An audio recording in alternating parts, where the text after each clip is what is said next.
Labą ir šiandien tokia tema, būtent vasara ir odos priežiūra, taigi keletas mano patarimų bei keletas rekomendacijų. Tau šią temą, žinoma, šiandien už lango, truputį debesuota ir galbūt nėra tokios ryškios saulės, bet aš tikiuosi, kad ta vasara visgi ateis, visgi prisibels į mūsų kiemą ir mes jie tikrai pasimėgausim.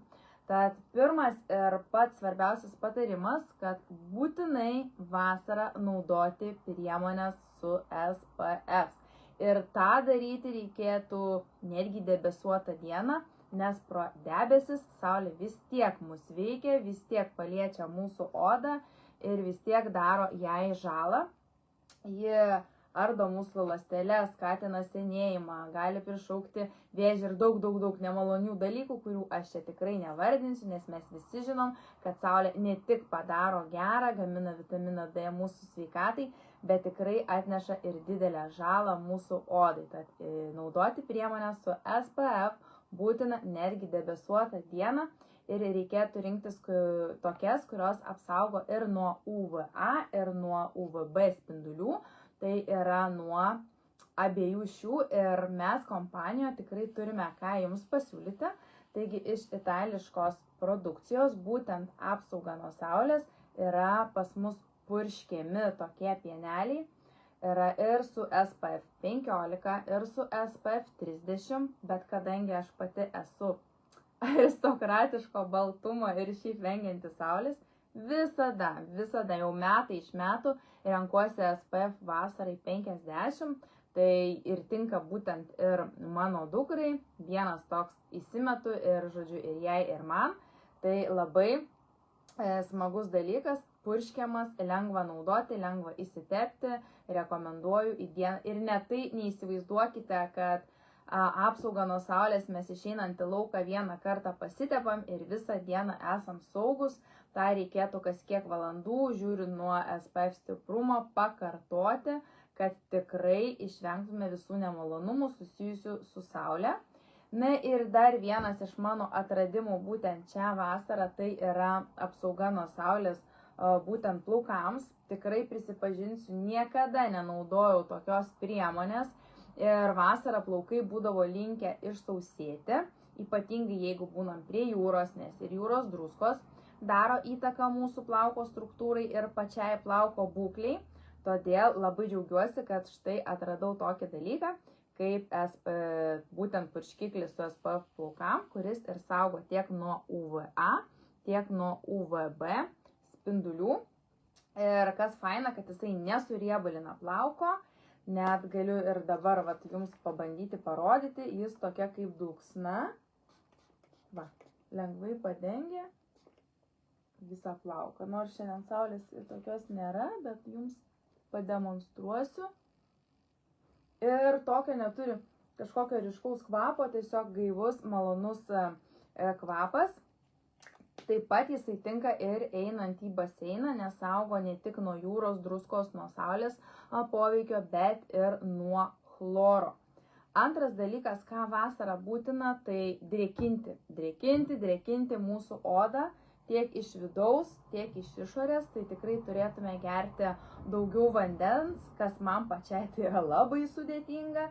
Vandenį gerti kažkaip man reikia prisiversti, tikrai pavyzdžiui tiem, kurie jo be priverstinai sunaudoja tikrai nemažą kiekį, nes vandens gėrimas padeda išlaikyti odos elastingumą. Ir reikėtų rinktis veido kremus irgi, kurie turėtų drėkinančių savybių, tai būtent su hialurono rūgštimi arba su alaviju. Aš pati naudoju kremą su hialurono rūgštimi, nes jis jau ir tinka brandesniai odai.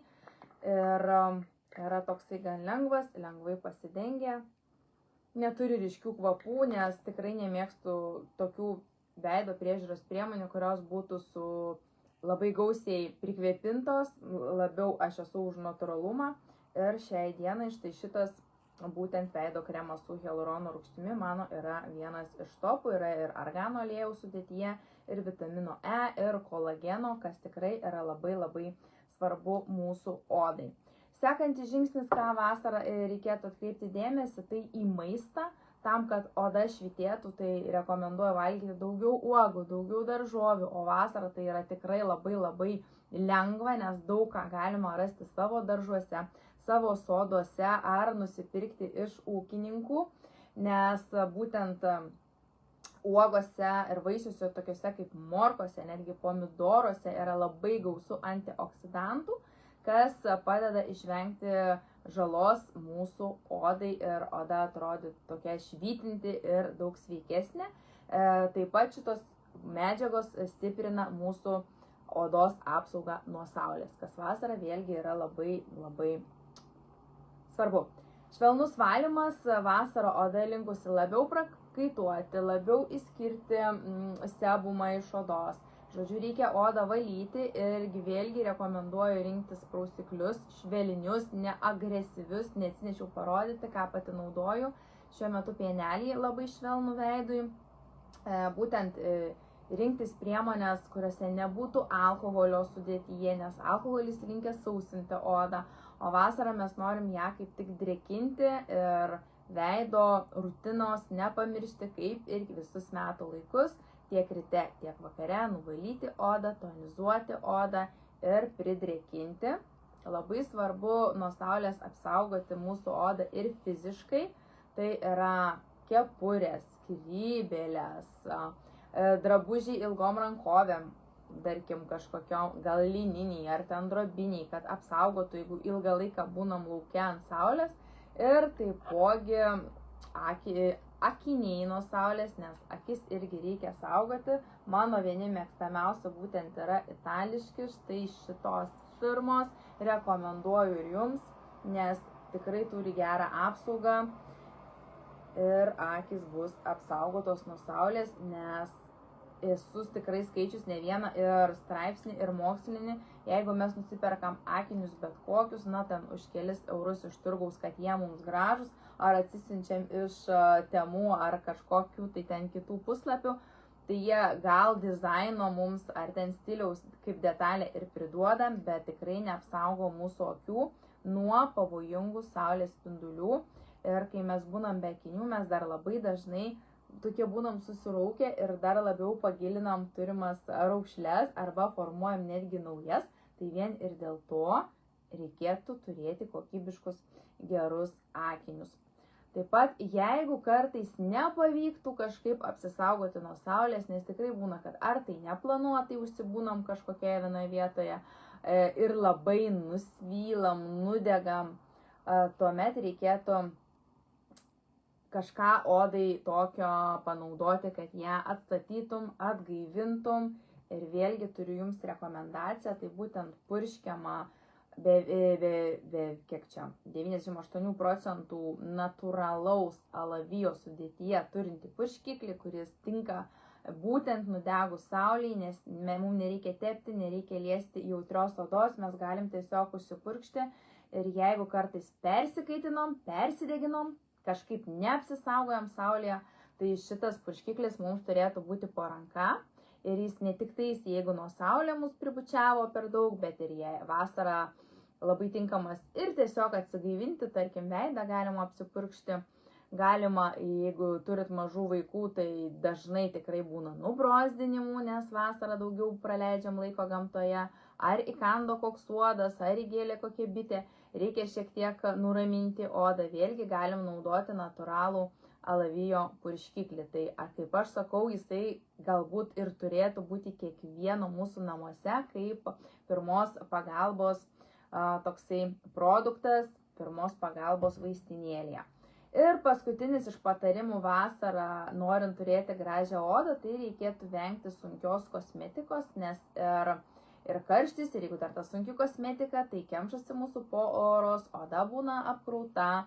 Leiskime odai kvėpuoti, bet jeigu vasarą mes norime visgi šiek tiek paslėpti trūkumus dekoratyvinės kosmetikos pagalba, tai rekomenduoju rinktis, pavyzdžiui, mūsų kompanijos makiažo pagrindą, kuris tirpsta vandenyje, vadinasi, yra labai švelnus odai ir nekemša porų. Ir tokį makiažo pagrindą jūs drąsiai galite naudoti ir karščiausią dieną. Tai vat, būkite saugus, rinkite saugias priemonės, nepamirškite vasarą apsaugos nuo saulės, nepamirškite dėvėti gerų akinių nuo saulės, rūpinti savo odą iš vidaus, ne tik iš išorės, tai yra ir gerti daug vandens, ir valgyti uogas, vaisius, ir būsite sveiki ir tikrai spėsite pasimėgauti saulę šią vasarą. Tai šiandien tokie mano patarimai ir tokios produktų rekomendacijos. Jeigu apie kažkurį produktą ar dar kiltų klausimų, drąsiai galite parašyti, mielai papasakosiu konkrečiai apie tą produktą, arba galbūt ieškote šiaip kažkokios naujos priemonės, nebūtinai iš vasaros kolekcijos, tai vėlgi drąsiai parašykite.